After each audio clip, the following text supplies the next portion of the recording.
اللہ ताला ने बहुत फिर मेहरबानी की और सुरखू किया आप सबको, झूठे मुकदमात एक्सपोज हुए और फिर ये तो सब कुछ हुआ, इसमें कोई शक नहीं है, लेकिन दुख एक बात का बहुत है। और मुझे ये बताया जाए, मुझे ज़रा समझाया जाए क्या वजह थी कि 1993 में, मार्च 1993 में शायद या उससे पहले एक आध महीने का फ़र्क होगा, हमारी हुकूमत का क्यों तख्ता उलट दिया गया। ये मैं पूछना चाहता हूँ, वजह क्या थी, उसकी वजह।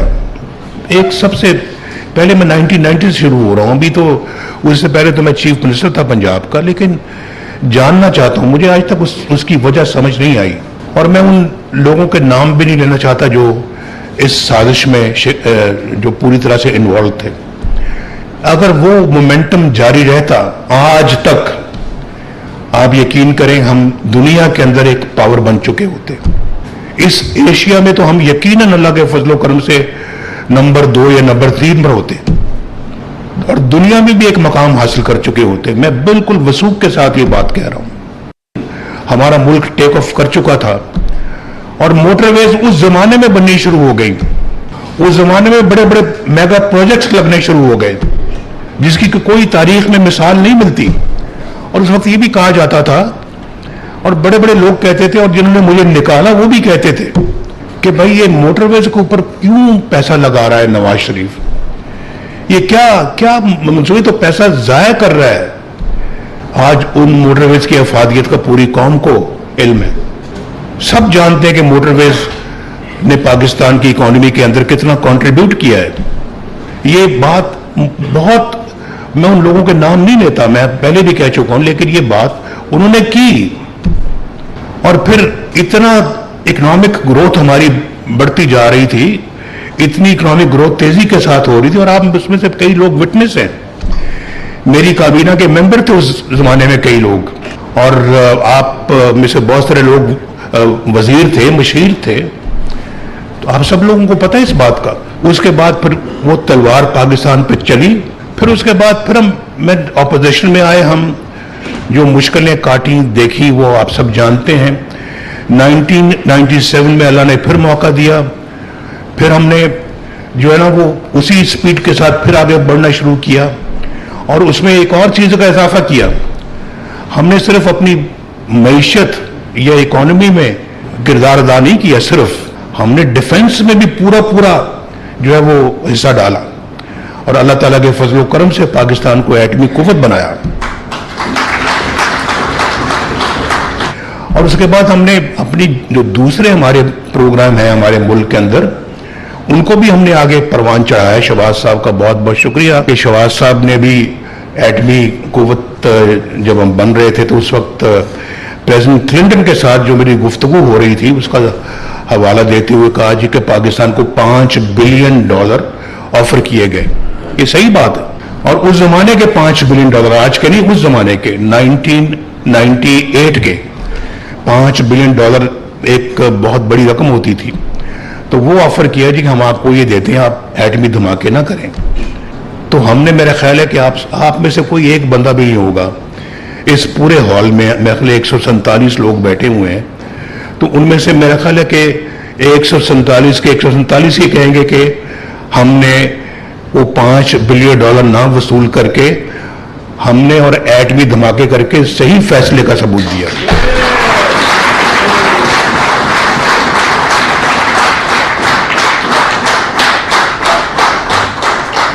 लेकिन उसका नतीजा क्या निकला? उसका नतीजा निकला कि परवेज मुशर्रफ साहब ने मुल्क में माशाल्लाह लगा दिया और प्राइम मिनिस्टर को एक हाईजैकर जो है ना वो बना दिया। मैं सुबह प्राइम मिनिस्टर था, रात को हाईजैकर था और उसके बाद ये जाली मुकदमे भुगते। आप जानते हैं 27 साल की सजा मुझे सुनाई गई कराची कोर्ट से और उस सजा को सजाए मौत में तब्दील करने के लिए हाई कोर्ट कराची में मेरा मुकदमा जो है हुकूमत ने दायर किया। एक वो वज़ीर आज़म जो पाकिस्तान को एटमी कुव्वत बनाता है, जो रिश्वत नहीं कबूल करता $5 अरब की और कहता नहीं हम अपनी इज्जत का सौदा नहीं करते, हम ऐसी कौम नहीं है जो अपनी गैरत का सौदा करें, हम जरूर एटमी धमाके करेंगे, हमने किए। तो उस प्राइम मिनिस्टर को जेलों में डाला गया, उस प्राइम मिनिस्टर को सजाए मौत देने की कोशिश की गई, उस प्राइम मिनिस्टर को कुछ और भी बना तो 7 साल के लिए मुल्क बदल कर दिया। तो मैं समझता हूं जी कि ये मैं आपको बतदरीज बता रहा हूं कि होता क्या है, हमारी 70 साला तारीख इन वाकयात से भरी पड़ी है।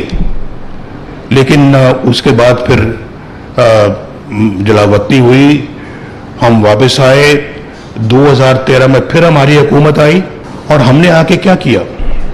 और आप भी माशाल्लाह जेलें भुगती हैं, सजाएं भुगती हैं, मुश्किल वक्त भुगता है, अपने कारोबारी मामलात भुगते हैं, लेकिन आप भी अल्लाह ताला के फजल करम से पार्टी को कभी छोड़ने का कभी सोचा भी नहीं, बल्कि आपने यही सोचा होगा कि पार्टी छोड़ने से बेहतर है जेल से, इस तरह से जाने से बेहतर है कि जेल से हमारी जो ना वो लाश जाए। मैं समझता हूँ, जिस बात को समझता हूँ, तो ये बहुत बहुत बड़ी बात है। मुझे आपको सबको खराज तहसीन पेश कर दी, लेकिन मैं अब उस बात की तरफ मैं मुख्तसर करते हुए दोबारा आता हूं कि फिर क्या हुआ कि एक सिटिंग प्राइम मिनिस्टर के खिलाफ इतनी बड़ी साजिश की गई, उसको निकाला गया।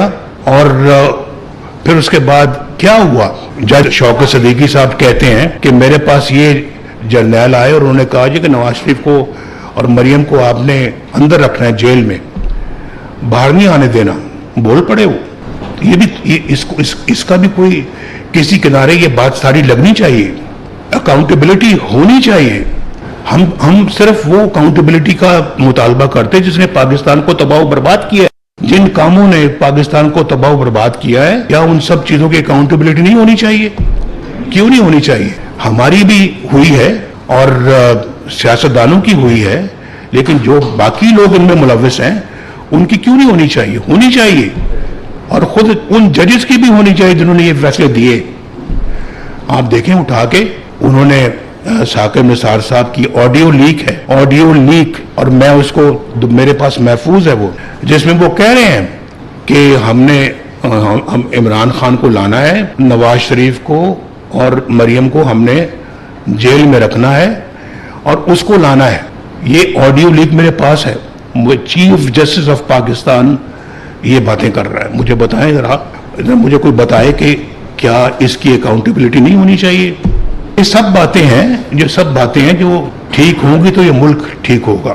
अगर अकाउंटेबिलिटी होती रहती और पिछले 70-75 सालों से होती रहती तो आज हम एक डिफरेंट कौम होते, आज डिफरेंट पेडेस्टल पे होते। तो ये इन्होंने और मुल्क का बेड़ा गर्क किया। इन्होंने ऐसे बंदे को लेके आए जिसने और तबाही मचा दी।